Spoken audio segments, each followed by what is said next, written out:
winner of the New Jersey Press Association's Most Innovative Award. Welcome back to Greater Media Broadcast News. I'm Susie Shea, bringing you the top headlines in Central New Jersey. Here's what's going on in your neighborhood. Visiting Cuba, Film Festival, Save the Seraphs, Fighting Ebola, and Growing a Garden. Late last year, President Barack Obama announced that the U.S. would restore diplomatic relations with Cuba after severing ties more than 50 years ago. And just a few months after the announcement, the thawing out of relations between the two countries has already had an impact on a New Jersey resident.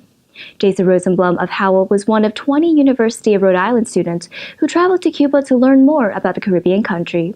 He said there was an air of optimism within the nation, as the promise of new businesses coming in may provide job opportunities for locals. But he says the country isn't ready just yet for tourism. The university hopes to establish an annual program in Cuba. For more on the story, see your Greater Media newspaper today. And here's Mark Rosman with more headlines.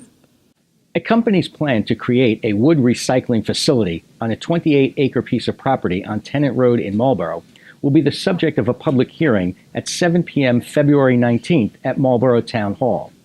In early 2013, Atlantic Tree Realty submitted an application to Marlborough describing the recycling facility. Township representatives and residents strongly objected to the recycling facility, and in the face of that opposition, the application was withdrawn by the company. Atlantic Tree Realty subsequently brought the application to the Monmouth County Solid Waste Advisory Council. However, no action has been taken. Now, the Solid Waste Advisory Council has scheduled a hearing to give Marlborough officials and residents another opportunity to state their views about the proposed facility. The initial plan called for the company to accept 200 tons of tree trunks and limbs per day and to process that material into wood chips. Residents who objected cited the potential negative health impact of the facility and its close proximity to the David C. Abbott Early Learning Center. For more about this issue, see this week's news transcript. If April showers bring May flowers, then what's in store for February and March? Jennifer Amato has some tips on what you can do for your garden today. With all of the dreary winter weather we've been experiencing as of late, the perfect pick-me-up is thinking about springtime gardening. The early months of the year are great for planning out which crops you'd like to plant in your own backyard. Spend time now clearing dead plants, pruning tree branches, and getting your tools in order. Local experts share their go-to tips in this week's Greater Media newspapers. In addition, the New Jersey Flower and Garden Show will be held this weekend at the New Jersey Convention Center in Edison. For different ways you can beat the wintertime blues, see your local newspaper today. And here are the headlines you need to know. More than 50 films will be screened this month as part of the New Jersey Film Festival at Rutgers University. Most of the features, shorts, and documentaries are making their state premiere at the festival, which runs primarily on Friday and Sunday evenings through March 1st. For the full schedule, visit www.njfilmfest.com. After years of hard work on the part of community groups, the Keyport Ministerium Food Pantry is finally up and running in a new location. Serving residents of 20 towns in the Greater Bayshore area, the food pantry is part of a new community center that was built after 9 churches came together and raised over $200,000 to help the poor. Supporters of Mater Dei Prep in Middletown have launched Save the Seraphs, a campaign aimed at keeping this financially struggling school afloat for this school year and beyond. The group was formed after a recent announcement posted to the school's website stated that it would be closed in June due to a $1 million deficit. Supporters have until April to raise that amount. The Sayreville Public School District signaled that head football coach George Najjar would not be returning to lead the Sayreville War Memorial High School team next season. A job posting uploaded to the school district's website last week seeks applicants for his former position. Najjar was suspended in the wake of the hazing scandal that became public in October. And here's Mike Pavlichko of Greater Media's WCTC with an update on Rutgers football. After that, we have Tim Morris with more on the local sports scene.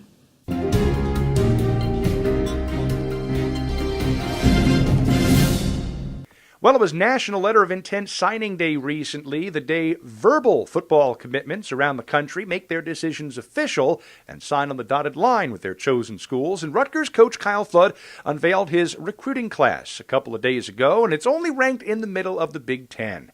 What to make of that? Well, to be honest, I don't give it much consideration. First, the Knights' play this year did make the class stronger than last year when several high-profile recruits changed their minds and went elsewhere. I think when you make a positive first impression, that certainly helps. I don't think there's any doubt about that. I think the recruits in our footprint and really nationally are getting to know us as a Big Ten football program. And I think the more they got to know about us, the more they liked it. And that's probably why we finished as strong as we did. Second, RU went for depth on the offensive and defensive line, something that was very clear they needed once they started playing the big boys like Nebraska and Wisconsin. You know, we took, I believe, 9 linemen in total, 4 on offense, 5 on defense. And as coaches started to give me that advice, I listened. And we tried to address it last year.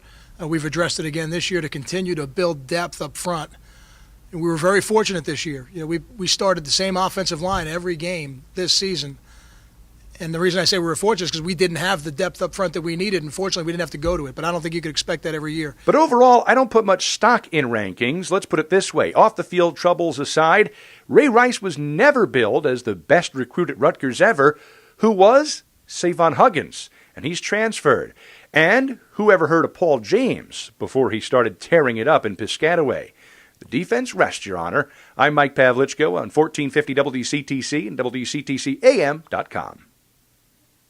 Several area teams will be wrestling for state sectional championships this week as the wrestling season reaches its pinnacle in regards to team competition. The big guns are Howell and Jackson Memorial. Howell, which won the Central Jersey Group 4 title last year, is now in South Jersey Group 5 and is seated second behind Short Conference Tournament champion Brick Memorial as the Rebels go for back-to-back wins. Jackson Memorial, seeking its 7th sectional title overall, is the number 2 seed in Central Jersey Group 4 behind Brick Township. The state sectional finals are scheduled for February the 13th in the gym of the highest seeded team. Jackson Memorial is peaking at the right time. Tanner Kelly, here in black, helped the Jaguars reach the Short Conference Tournament final.